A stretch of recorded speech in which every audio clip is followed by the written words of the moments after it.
I'm Andrew Jaffe, and I operate Sports TV Guide in the Rail Media. You know me from my regular emails. You're aware of my presence in your life in some form.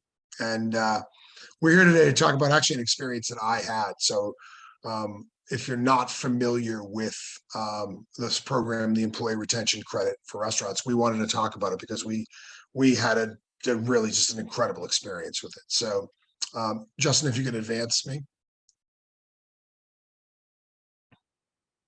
So in our own effort to use this program, the ERC, and we'll talk more about what it is. It's the Employee Retention Credit, and it's a tax credit that's going to be available to you if you retained your people. It's what it was designed for, and it's a COVID era program, but we're going to talk more specifically of it. So we, as the rail, applied for this tax credit, and we got $30,000 back. We have 3 full-time, and I'm one of the full-time employees, so most of my money wasn't even credited, and we still got tons of loan support from the government. So it didn't have anything to do with that. So we realized that this program is so valuable for cash-strapped restaurants. We want to make sure everybody we work with knew more about it. So Justin, if you could advance. So we're joined today by Brian Stalock. Did I say it right? Strout, close. Think German. Strout. I suck.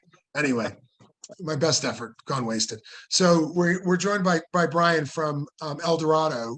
El Dorado Accounting. What are you? I never remember. We're a full service tax suite. It's El Dorado Tax Solutions. We do everything from these credits to bookkeeping to audits, tax resolution, quite a bit actually. Perfect. Excellent. So you'll see Brian's expertise will come in play in a little bit as we talk through the particulars. And there'll be times where you may want to jump in, Brian, feel free to. So okay. As we're going along. So as we said, the Employee Retention Tax Credit is a federal program, and it was designed to help you retain the people that you had working for you when the pandemic hit. The credits work out to $26,000 in potential credit for each employee. And it was different in 2020 than it was in 2021. And the program is a little peculiar, but at the end of the day, it's a potential for $26,000 per employee. Justin. There are a lot of objections, a lot of misinformation surrounding this. And so one of them is, of course, that my accountant told me I didn't qualify. But the truth is that this is not a simple program. That's why I used a service. I actually used El Dorado. That's sort of the point. And this, was what they do versus what your CPA does, which is a very different job. And as a result, their expertise, it was a seamless experience for me, really simple and really, really pleasant, quite frankly. And so you're a regular guy, just might not know about it.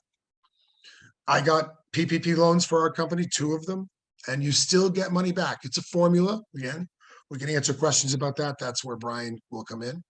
But these programs were in addition, or the ERC is in addition to these programs.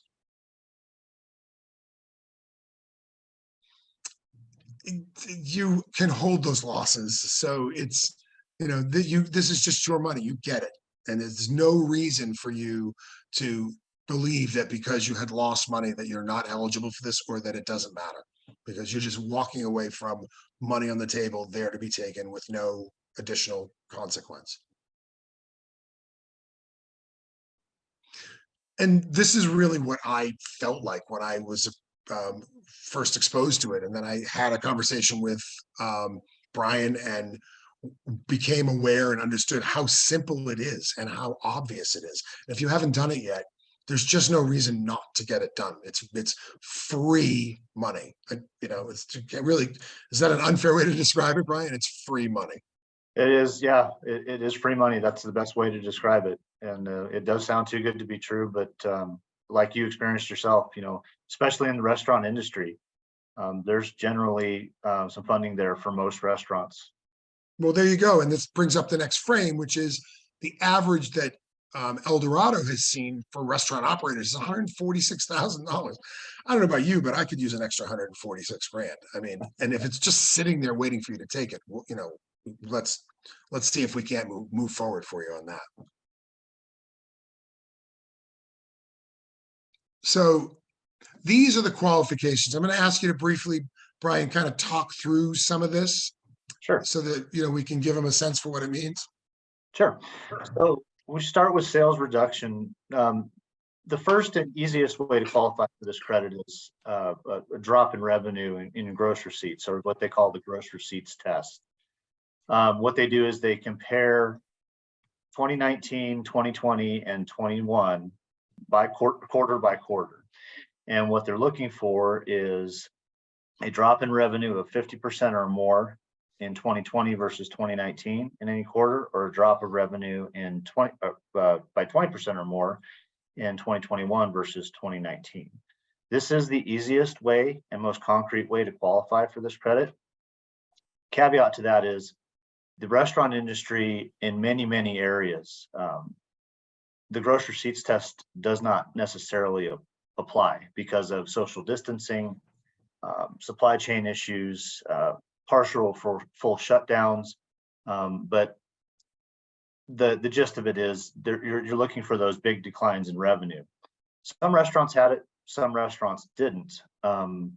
That's where, as Andrew mentioned, this law is very nuanced and it's been rewritten numerous times, most recently November of 2021, where they put in an amendment called the nominal effect or nominal portion. And they define that by roughly 10%. And the way I like to explain that to people is it's 10% of unrealized business. So say you didn't hit that 50% reduction in 20 or a 20% reduction in 21, but you had some 12, 15, 20%, some reduction, something obviously affected your business.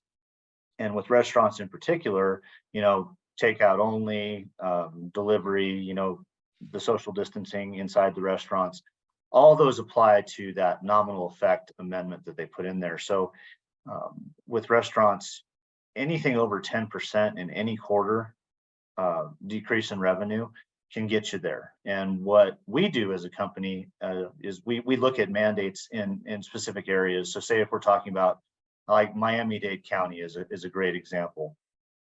They were under heavy restrictions for certain periods of time. And as long as we can tie those mandates, it can't be a guideline. It has to be a local, state, or federal mandate or something from the health department. But if we can tie those losses to those mandates, then that kicks in the nominal effect, and you can still get that full up to $26,000 per employee. The business suspension, if you had to shut down for any period of time because of the mandate, that automatically kicks in the nominal effect. And then this last one here, recovery startup, any business that began after February 15th of 2020 is considered a recovery startup, and therefore automatically qualifies for Q3 and Q4 of 2021. 2021 is really the year you want to hit if you do qualify for any quarters, because that's the up to $7,000 per employee per quarter, so it can compound really quickly.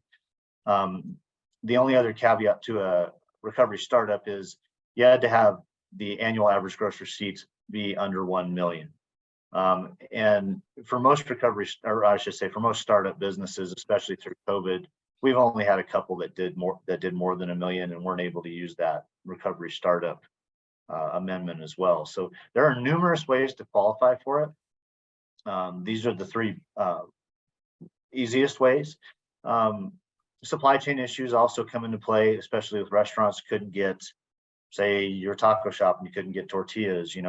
There's ways of finding funds for you because of those supply chain issues or anything tied to that. If you had manufacturers that, we all went through where you go to a grocery store and, you couldn't get Worcestershire sauce or, anything like that can come into play and help you qualify for this credit. That's great. That was great. And what I found, and this kind of leads to the next conversation topic, what I found so great was how easy it was to work with you guys to get the data you needed to do the processing. So Justin, if you want to pop forward. So, these are the things you're going to need to produce as an operator that's going to apply for this kind of a tax credit. They're super straightforward. I had a little trouble getting my forgiveness letter. I had it, but I had the second one and there was some weirdness and I had to like ask a couple of times. So it was like a headache on my side to get the paperwork. But once it was all put together, these guys turned it into these pieces, which you know from all of your regular business, dealings, what a 941 is, and you create your P&Ls and deliver them. You have the data from your sales records to do it, so it's any simple thing. And you deliver this data and it gets turned into an application. And it's very, very simple for you because the work is a pain in the ass to put this all together. And once they have it, they have to do even more with it to make it functional, if I'm not mistaken, Brian. No, and that's part of our service is the qualification process, all the research on the mandates. That's something we do at no cost. And if you don't qualify for anything after we go through it all, no harm, no foul. There's no bill from our office for that. But in terms of all the little nuances and applying all the things that I spoke to just a minute ago, we do all that for you. And you're as the restaurant owner, business owner, your work is more front loaded. Like you mentioned, Andrew, it can be cumbersome to get some of these things put together, depending on if you use, say, a PEO or some other payroll service and they're not cooperative. The PPP application forgiveness letter, you're absolutely right. There's one in particular that we're looking for, and it lists a coverage period. And that leads me to something we should mention here is if you took PPP funds, in the beginning, you weren't allowed to take employee retention credit funds, but they've since changed that. We just can't what they call double dip. So any period of time PPP funds were covering your payroll, we have to account for that. And then we look at the employee retention credits after the PPP funds ran out. But once the information is gathered and we have it from the employer, we do everything for you. We prepare all the 941X amended returns. We back it up with all the mandates that we used. And save all that. We also offer 100% audit protection. I'm sure a lot of people are hearing now and seeing on TV, hearing it on the radio.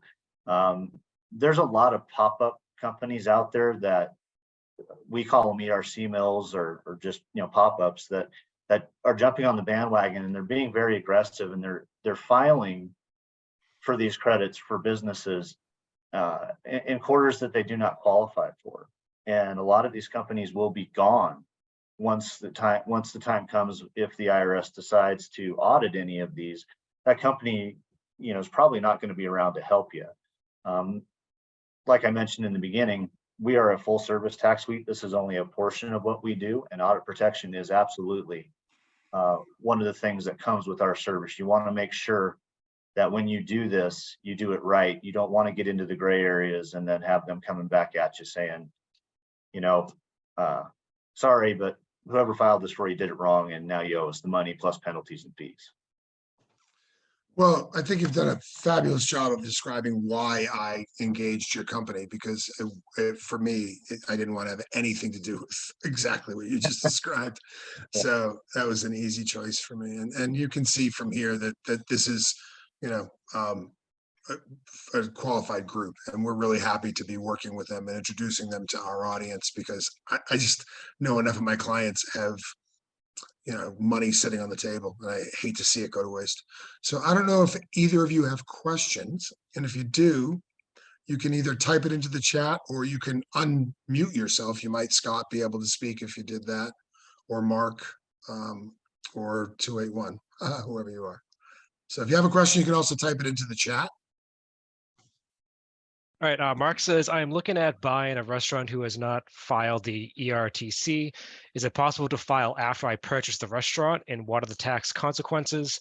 I am buying 90% of the stock of this restaurant. So that's a good question. We've run into that quite a few times. There's a couple different ways to look at it.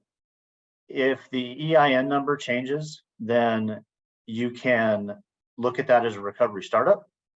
If the EIN number does not change, as long as the EIN number is still valid and there's a valid bank account in the business's name, then these credits still can be applied for. You would need cooperation of the previous owner to get documents. We would run into that where you have someone who purchased the restaurant. Say we had a sushi bar in Nevada that they bought the business in, I believe, June of 2020, and they needed some documents from the previous owner. We were able to work that out for them, get everything we needed, and they were able to claim the credits. So yes, it still Right. can be done, absolutely. So, and Mark makes the point that the EIN is not changing, which means that business would still be eligible even if you bought the stock. And that's the point. So good stuff. That's great. Absolutely. So this is asking if there's an audit ability, basically, that a company has another restaurant that he's owned or had received the ERTC, but he's not sure if they got the full value. Can you reapply if the value isn't correct from the first time you made your application, if you challenge that? Yeah, absolutely. And that's one of the things that we talk about quite often for potential clients is, when did you file for the employee retention credit? If you did it in 2020, and as I mentioned, the law has changed numerous times. If you did it in 2020 and the new amendments still apply to you, then We lost you. you absolutely go back and claim for more funds. Yes. Excellent. All right. So that's a good answer to that question. Yeah, and that's something too, I should say, that we are more than happy to do. To look at just to make sure. If you want to make sure, even if you don't know, if you think you might, or if you think, nah, I probably don't, we're happy to look at it for you and let you know. All right. Anyway, so I'm going to call this a thank you for spending the time with us, Brian, and helping people get a sense for what you did for us and why I'm, heartily recommending you to anybody who wants to do this. It's silly not to take the money in. So we'll have this up in not too long a fashion as a download, and hopefully you'll reach out and ask me for a chance to chat directly with Brian and his team. Brian, thank you. Really appreciate your time today. Of course. Thank us. you, Andrew. And Justin, thank you for running the board for me. And you all have a great day, and this will be out next week or so. We'll see. Thank you all.